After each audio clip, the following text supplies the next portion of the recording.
Hey everyone, welcome to Inflectures. NEET counselling 2022 कब से start होगा तो वो मैं आपको पहले बता देती हूँ। पिछले साल की जो काउंसलिंग है वो अभी भी चल रही है। जब तक वो ओवर नहीं हो जाता तब तक 2022 की जो काउंसलिंग है वो स्टार्ट नहीं होगी। तो थोड़ा सा टाइम है स्टार्ट होने में। जैसे स्टार्ट होगी वो तो मैं आपको इस चैनल के थ्रू इन्फॉर्म कर दूंगी। बट आज के इस वीडियो में हम न्यू रूल के बारे में बात करने वाले हैं जो कि 2022 में इम्प्लीमेंट होने वाला है। जुलाई की मंथ में आपका एक नोटिस आया था नीट काउंसलिंग के रिगार्डिंग, और उस नोटिस में क्या था वो हम डिस्कस करेंगे एंड ये किस तरीके से इम्प्लीमेंट होगा all India counselling and state counselling में, वो हम यहाँ पे डिस्कस करेंगे। ठीक है, तो स्टार्ट करते हैं। और सबसे पहले तो मैं आपको राउंड्स बता देती हूँ, टोटल इसमें कितने राउंड्स होते हैं।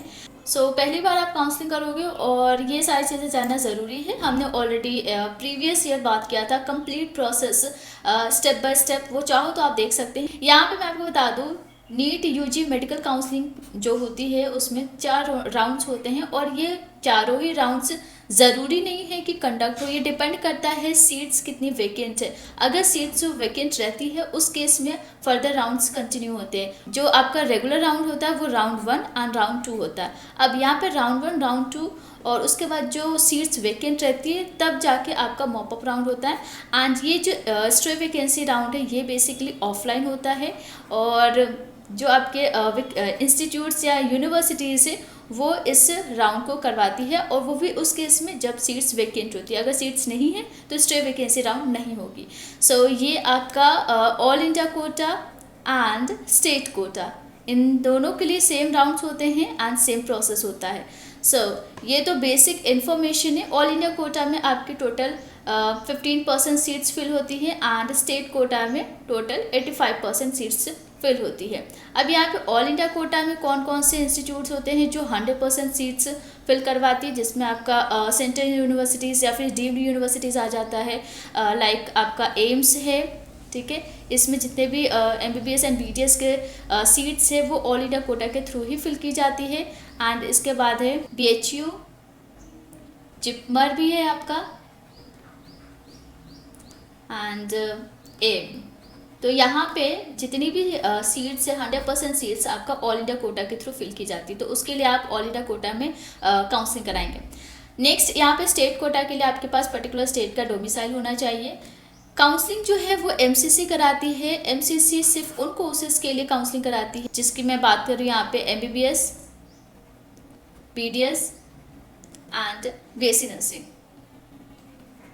तो ये टोटल 3 कोर्सेज है। इन कोर्सेज के लिए आपको MCC के ऑफिशियल साइट पे ऑल इंडिया कोटा के लिए अप्लाई करना होता है। बट अगर आप स्टेट कोटा के लिए काउंसलिंग करना चाहते हैं तो पर्टिकुलर स्टेट का अपना पोर्टल होता है, और उस पर्टिकुलर पोर्टल पे आपको रजिस्ट्रेशन करना होता है, चॉइस फिलिंग करनी होती है, एंड देन वहाँ पे आपको सीट अलॉट किया जाता है। ये जनरल इन्फॉर्मेशन है नीट UG काउंसलिंग को रिगार्डिंग। अब हम बात करते हैं जो न्यू रूल आया है उसमें कैसे और किस तरीके से इम्प्लीमेंट किया जाएगा।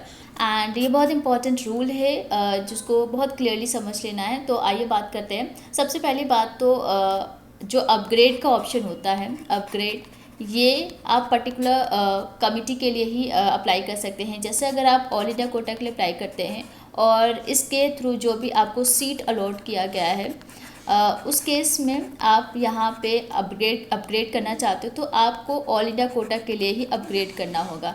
बट अगर आप स्टेट कोटा के लिए अप्लाई करते हैं और स्टेट कोटा में जो आपको सीट्स मिलती है उस केस में भी आपको स्टेट कोटा में ही अपग्रेड करना होगा। अब यहाँ पे कोई स्टूडेंट ऐसा सोच रहा है कि ऑल इंडिया कोटा में अप्लाई करने के बाद जो सीट मिल गया है उसके अपग्रेडेशन के लिए स्टेट कोटा के लिए अप्लाई करें, तो इस तरीके के प्रोसेस यहाँ पे नहीं होता है। जिस भी कमेटी के थ्रू काउंसलिंग आप करवा रहे हैं सेम कमेटी में ही आपका अपग्रेडेशन होगा।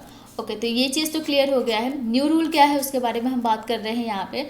रूल में ये बहुत क्लियरली है कि आप राउंड 2 के बाद फर्दर राउंड्स के लिए पार्टिसिपेट नहीं कर पाएंगे। Medical counselling committee of DGHS ने एक सॉफ्टवेयर डेवलप किया है, और इस सॉफ्टवेयर में उन सभी स्टूडेंट्स की डिटेल्स होंगी जिसमें आपका नेम एंड रोल नंबर रहेगा। और इससे ये समझ में आएगा कि आपने राउंड 2 तक पार्टिसिपेट किया है और एडमिशन लिया है। तो जिन स्टूडेंट्स ने राउंड 2 तक पार्टिसिपेट किया है वो स्टूडेंट्स फर्दर राउंड्स के लिए एलिजिबल नहीं हैं, यानी कि मॉप अप राउंड एंड आपका आता है स्ट्रे वैकेंसी राउंड। तो ये जो 2 राउंड्स हैं, इन 2 राउंड्स के लिए आप एलिजिबल नहीं हैं अगर आपने राउंड 2 तक पार्टिसिपेट किया है। तो जो न्यू रूल है उसके अकॉर्डिंग यहाँ पे हम बात करें तो MCC मेडिकल काउंसलिंग कमेटी ये कह रही है कि फर्दर राउंड के लिए आप कब एलिजिबल हैं। बेसिकली जब आप राउंड 1 के लिए अप्लाई करते हैं और राउंड 1 में आपको एडमिशन मिल जाता है तो वहाँ पे आपको एडमिशन ले लेना होता है। अगर आप एडमिशन से सेटिस्फाइड नहीं है तो आप अपग्रेड कर सकते हैं, राइट। उसके बाद आप राउंड 2 में अपग्रेड नहीं कर पाएंगे। राउंड 1 जो होता है वो आपका फ्री एग्जिट होता है, बट राउंड 2 में क्या होता है, राउंड 2 में अगर आप एग्जिट होते हैं तो एग्जिट के केस में आपको यहाँ पे पेनल्टी भरनी पड़ सकती है जब आप मॉप अप राउंड के लिए अप्लाई करते हैं। तो यहाँ पे आप स्टेट वैकेंसी के लिए अप्लाई कर रहे हैं, स्टेट कोटा के लिए अप्लाई कर रहे हैं या फिर ऑल इंडिया कोटा के लिए अप्लाई कर रहे हैं, दोनों केस में ही आप फर्दर राउंड्स यानी कि आफ्टर राउंड 2 आप एलिजिबल नहीं होंगे और उस केस में आपको यहाँ पे पेनल्टी भरनी पड़ेगी। पेनल्टी के साथ मॉप अप राउंड के लिए पार्टिसिपेट कर सकते हैं एंड यहाँ पे आपको रजिस्ट्रेशन करना होता है। आई होप आपका जो न्यू रूल है जो कि इस सेशन यानी कि 22-23 सेशन में इम्प्लीमेंट होने वाला है उसके बारे में यहाँ पे क्लियर हो गया होगा। अभी भी कोई भी डाउट है डेफिनेटली आप कमेंट कर सकते हैं। BSc नर्सिंग की बात करें तो उसके लिए हमने एक डेडिकेटेड वीडियो बनाया है और वो वीडियो आप देख सकते हैं, डिस्क्रिप्शन बॉक्स में आपको लिंक मिल जाएगा। यहाँ पे BSc नर्सिंग के रिलेटेड और भी कई सारे वीडियोस हैं जिसका मैं पूरा प्लेलिस्ट ही डिस्क्रिप्शन बॉक्स में ड्रॉप कर दूँगी। कोई डाउट है तो उसके लिए आप हमें इंस्टाग्राम पे फॉलो कर सकते हैं एंड टेलीग्राम को भी ज्वाइन कर लीजिएगा, लिंक डिस्क्रिप्शन बॉक्स में। आज के लिए बस इतना ही, मिलते हैं नेक्स्ट वीडियो में। Thank you so much aunty.